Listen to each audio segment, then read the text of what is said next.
호주 시드니의 달링하버, 눈앞에 펼쳐진 항구가 멋진 야경과 함께 그 아름다움을 뽐내고 있는데요. 그곳의 분위기 좋은 레스토랑에서 한 젊은 남자가 여성을 향해 무릎을 꿇고 청혼을 하는 듯하네요. 나랑 결혼해 줄래? 우리 같이 행복해지자. 이 로맨틱한 광경도 잠시 여자는 남자에게 거절의 뜻을 밝히고 자리를 뜨고 마는데요. 그들에게는 무슨 사연이 있는 것일까요? 세상의 다양한 이야기, 감동 돋보기입니다. 안녕하세요. 저는 호주에 살고 있는 에바 블란쳇이라고 합니다. 여러분은 행복이 뭐라고 생각하시나요? 사람마다 행복의 기준은 다르겠지만 저는 행복은 그저 평범하게 사는 것이라고 생각합니다. 우리가 누리던 평범한 일상은 평소에는 전혀 그 가치를 모르지만 만약 그 평범한 일상이 깨어지고 나면 그제서야 그것이 얼마나 행복했었는지를 깨닫게 되죠. 저 역시 그랬습니다. 저의 집은 제가 어린 시절에는 그저 평범한 중산층 가정이었습니다. 부모님과 저와 여동생 제시, 우리 4명은 특별할 것 없는 사람들이었지만 가끔씩 주말이면 함께 가까운 곳으로 여행을 다니길 즐기는 가족이었습니다. 그러나 불행은 소리 소문 없이 저희 가족을 찾아왔습니다. 그때 저희 가족은 뉴캐슬에서 살고 있었는데 저는 아버지께 시드니의 달링하버에 데려가 달라고 졸랐죠. 저는 그저 그곳에서 열리는 불꽃놀이가 보고 싶던 감기 기운에 피곤한 기색이 역력한 아버지의 얼굴은 보이지 않는 철없는 소녀일 뿐이었습니다. 아직도 생각해요. 그날 제가 그곳에 가자고 조르지 않았다면 어땠을까 하고요. 그러나 아무리 수천 번, 수만 번을 생각해도 이미 일어난 일은 바뀌지 않죠. 딸의 계속된 부탁을 거절하지 못한 착한 아빠는 감기 기운에 몸이 별로 좋지 못했는데도 저희 가족을 데리고 3시간 정도의 거리에 있는 시드니로 주말 여행을 데려가 주셨죠. 그날 달링하버에서 있었던 일은 마지막 소중한 추억이 되었습니다. 맛있는 것을 먹고 가족 모두 많이 웃었고 너무 아름다운 불꽃놀이를 보았죠. 그리고 늦은 밤 집으로 돌아오는 그 길에 우리 가족은 불행히도 교통사고를 당하고 말았습니다. 감기약을 드셨던 탓일까요? 그날 아버지는 졸음운전을 하셨고 큰 교통사고가 일어나고 말았어요. 부모님은 그 사고로 돌아가시고 저와 동생은 살아남았지만 동생 제시는 다리를 크게 다쳤습니다. 그날을 기점으로 저의 인생은 송두리째 바뀌었습니다. 더 이상 평범한 일상 속에서 행복을 누리던 소녀는 없었습니다. 초등학생도 안 된 동생은 더 이상 걸을 수 없다고 했고 부모님의 죽음은 쉽게 받아들이긴 힘든 불행이었습니다. 부모님을 잃은 슬픔도 이제 고아가 되었다는 현실 앞에서는 마음껏 누릴 수 없는 사치였습니다. 저희를 불쌍히 여긴 이모가 거두어 돌봐주시긴 했지만 여자 혼자 아이 둘을 키운다는 것은 결코 쉽지 않았습니다. 이모는 결국 저를 위탁가정으로 보내기로 했습니다. 이제 휠체어를 탈 수밖에 없는 동생을 받아줄 보호자는 별로 없을 테지만 저는 건강하고 멀쩡하니 충분히 다른 보호자를 만날 수 있을 거라 생각하신 거죠. 물론 저도 이모의 생각에 동의했습니다. 아픈 제시보다는 멀쩡한 제가 나을 거라 생각했습니다. 호주에서 위탁가정이라는 제도 자체는 법에 의해서 엄격하게 관리됩니다. 그러나 가끔씩 위탁가정에서 돈을 노리고 아이들을 맡은 사람들도 있어서 잘못 걸리면 아이들이 고통받는 일도 있었지만 그래도 저는 다행히 마음씨 좋은 분들을 만나 자랐던 것에 감사합니다. 저는 12살 때부터 18살 때까지 위탁가정에서 살았는데 아무리 좋은 분들이라고 해도 외로움은 어쩔 수 없었습니다. 아무리 서로 존중하고 가족과 같이 지내도 진짜 가족과는 다를 수밖에 없다는 걸 어린 나이부터 본능적으로 느끼며 살아왔던 것 같네요. 외로움은 그냥 삶의 일부분이었죠. 18살이 되고 독립할 나이가 되어서 저는 무리를 해서 대학교에 진학했습니다. 호주는 고등학교까지는 공립학교는 전액 무료이지만 대학교의 학비는 정말 비쌉니다. 저의 형편이라면 바로 돈을 벌어야 하는 것이 맞았지만 그래도 포기하지 않았습니다. 공부를 잘했던 저는 법대로 진학하게 되었고 호주의 학자금 대출제도 헥스를 이용하여 학교를 다녔습니다. 헥스는 국가에서 학비를 대출해주고 이자는 내지 않는 무이자 대출입니다. 그리고 훗날 졸업 후 수입이 생기면 그 수입에 따라서 1%에서 10%까지 나누어 갚는 제도입니다. 이런 제도가 있다는 것이 천만다행이었지만 나름의 고충도 많았습니다.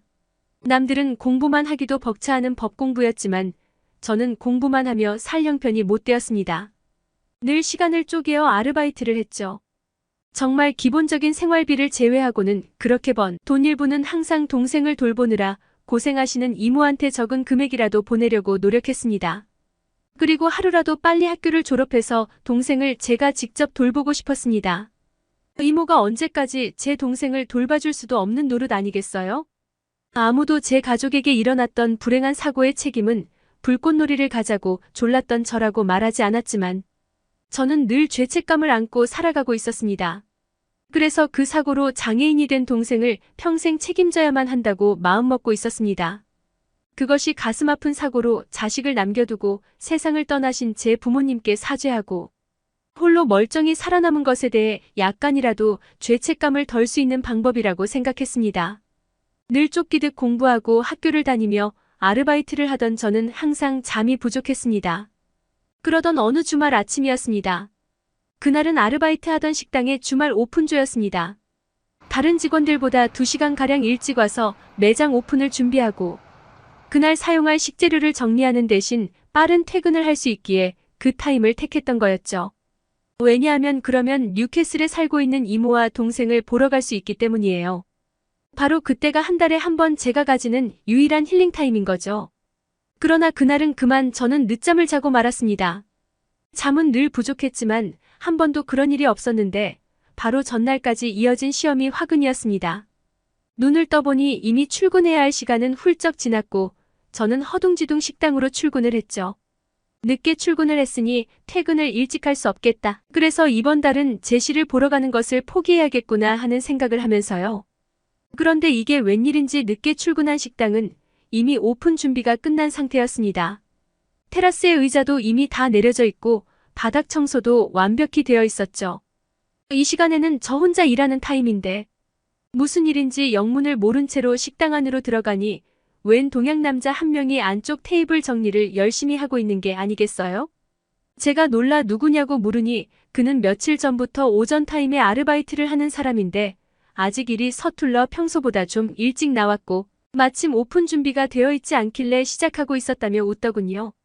저는 평일에는 낮에는 수업 때문에 저녁 타임에 근무를 하고 주말에는 풀타임을 근무하였기 때문에 바로 며칠 전에 새로 온 그 남자를 몰랐던 것인가 봐요. 그래도 그렇지 누가 자기 근무 시간 2시간 전에 출근을 해서 시급도 쳐주지 않는 일을 자발적으로 하고 있을까요? 참 이상한 사람이다 생각했죠. 그는 제게 사장님도 당신이 늦은 걸 모르고 이미 자기가 오픈 준비를 끝냈으니 오늘 일은 비밀로 하죠. 하며 장난스럽게 웃더군요. 이따 오후에 빠른 퇴근을 해야만 제시를 만나러 갈 수 있던 저는 그의 이런 행동이 무척이나 고마웠어요.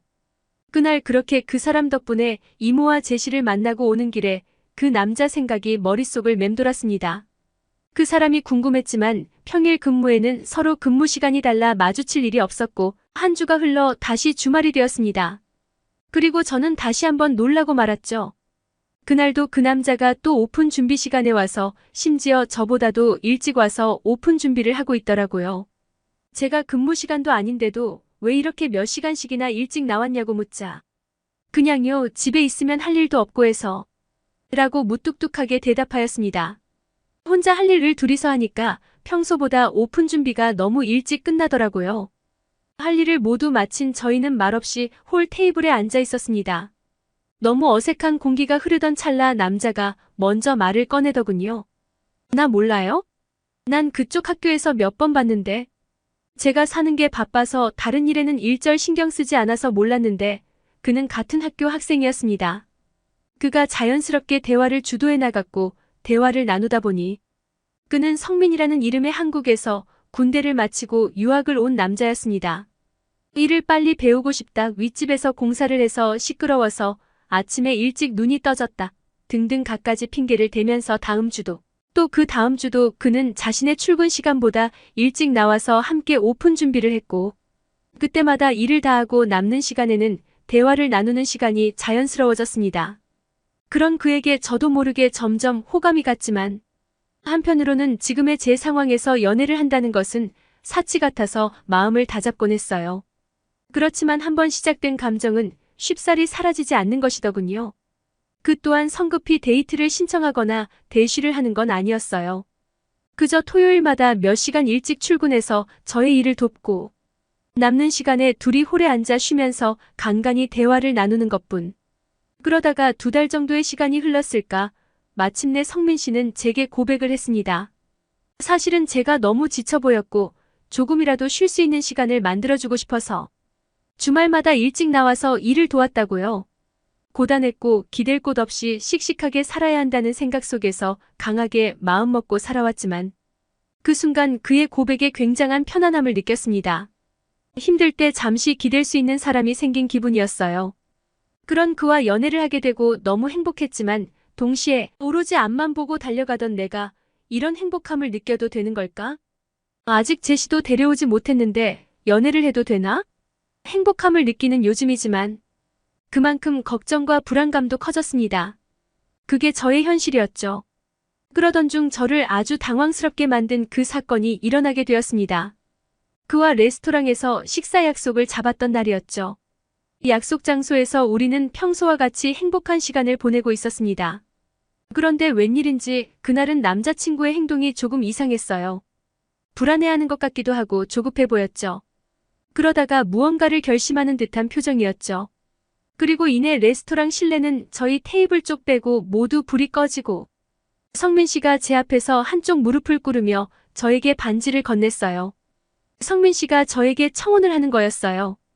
그런데 너무 당황스럽기도 했고 지금의 제 처지에 결혼은 아니라고 생각해서 거절의 말을 하고 저는 그 자리를 박차고 나와버렸습니다.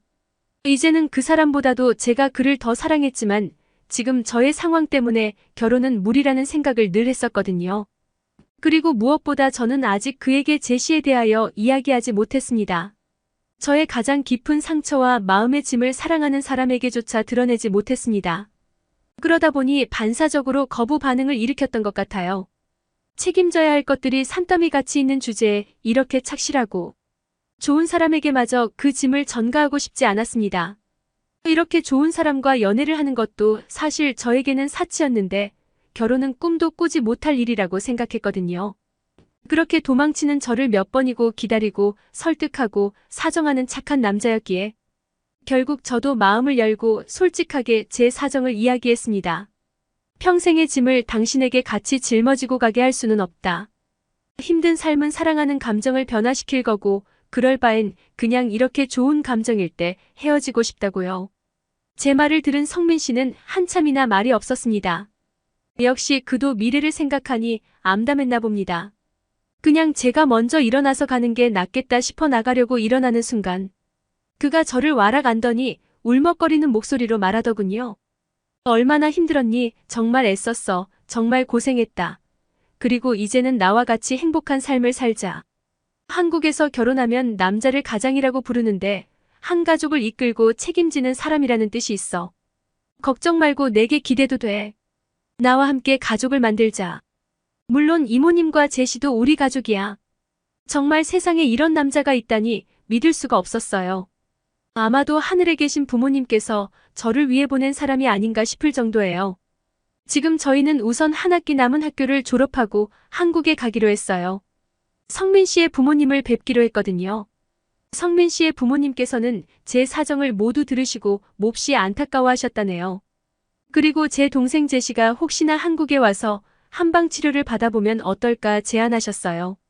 제시가 다시 멀쩡히 2다리로 걷는 기적까지는 아니어도 침과 한방 치료로 통증도 줄고 조금이라도 편안해질 수 있을지도 모르니 함께 오라고 하시네요. 저는 한국 남자의 듬직함과 책임감, 그리고 그의 가족들이 보여주는 사랑의 한국이라는 나라는 어떤 곳이길래 저런 사람들이 사는 곳인가 몹시 궁금해집니다. 곧 가게 될 한국이라는 나라가 참 기대가 됩니다. 얼른 가고 싶네요.